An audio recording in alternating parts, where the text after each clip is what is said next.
Hey, YouTube theologians, this is a coronavirus update. Wow.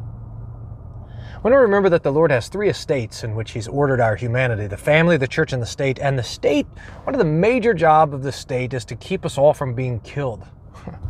So when there's something like a pandemic or a virus or a corona going around, the state should naturally go into freak-out mode. That's its job. It's trying to keep us all alive. But we should also remember that we live in the church, whose job it is to get us ready to die. Now, here's just a reminder that you might not get the coronavirus, but you're still going to die. And it's probably good to be ready for that, to know how to die well. In fact, one of the things that Jesus does is He defeats all of these huge enemies that we have. Sin, the biggest, the devil, pretty intimidating, and death itself, by His death on the cross and by His resurrection. So that Hebrews tells us that through His death He destroyed the one who has the power of death, that is the devil, and set us all free from the fear of death. So that Paul can say, now this is significant to consider, Paul can say that for us, for the Christian, to live is Christ, so to die is gain. So that if you hear of a Christian who gets coronavirus, you should say, God be praised. In fact, because of what Jesus has done on the cross, everything that comes to us, the good things and the bad things, sickness and health, life and death, all of it is a blessing. Now, this doesn't mean that we glory in death. We are against the culture of death. The Lord has said, you shall not murder. He wants to protect the gift of life because it is the most precious thing that we have. And death is always the consequence of sin. God never intended death to happen. Death is not natural.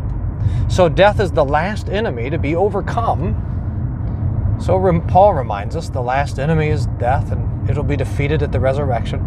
But even still, because of what Jesus has done, death comes to us, to the Christian, to the one who believes in Jesus, to the one whose sins are forgiven. Death comes to us as a gift, as sleep, as gain, as departing in peace, as opening our eyes to see the face of Jesus. So whenever death comes to the Christian, we rejoice. Blessed in the eyes of the Lord is the death of His saints. So we're ready. And when we see the virus and pandemic breaking out, we're ready not only to die, but we're also ready to trust through the Lord in sickness and in death, and we're also ready to go and serve our neighbor. Now, I suppose it's the opposite for the person who thinks that this life is all you have. I mean, you got to imagine, and for the Christian, it's good to exercise this little bit of sympathy, to think that if you don't believe in heaven, if you don't believe in life after death, then you see the coronavirus and it threatens to take everything from you. It not only threatens to destroy everything you have, as far as you're concerned, the coronavirus will destroy the universe, because as soon as you're dead, everything is done. It's over. Oblivion. So the secular world doesn't know what to do in the face of death except for to panic. But we know that for us, remember, death is no loss. Death is gain. To live is Christ. To die is gain. Why don't we put that on our TVs above the news about the coronavirus?